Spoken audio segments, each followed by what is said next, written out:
అస్సలాముఅలైకుం. ఈరోజైతే బేబీస్కి హెల్దీ అయిన food try చేసేద్దాం రండి.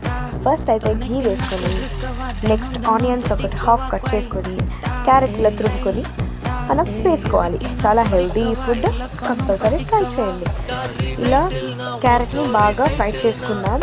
నెక్స్ట్ మనం జీరా వేసి హాఫ్ టొమాటోని కట్ చేసి పెట్టుకొని టొమాటోస్ వేసుకోవాలి. నెక్స్ట్ సాల్ట్, చిల్లీ పౌడర్ కొంచెం, టర్మరిక్ కొంచెం, పసుపు కొంచెం వేసి బాగా ఫ్రై చేసుకున్నాక వాటర్ కూడా వేసి బాగా ఫ్రై చేసుకోవాలి. నెక్స్ట్ రైస్ మూంగ్ దాల్ని వాష్ చేసుకున్న తర్వాత ఈ వాటర్ మరిగిన తర్వాత 2 cups ఆఫ్ వాటర్ వేసుకుని రైస్ని దీన్ని కలిపేయాలి. రైస్ మూంగ్ దాల్ కలిపేసి ఒక 20 minutes వరకు కుక్ చేసుకుంటే అంతే, క్యారెట్ రైస్ రెడీ. చాలా హెల్దీ అండ్ టేస్టీ, బేబీస్ చాలా బాగా తింటారు. సర్వ్ చేసుకొని తినండి, హ్యాపీగా ఉండండి.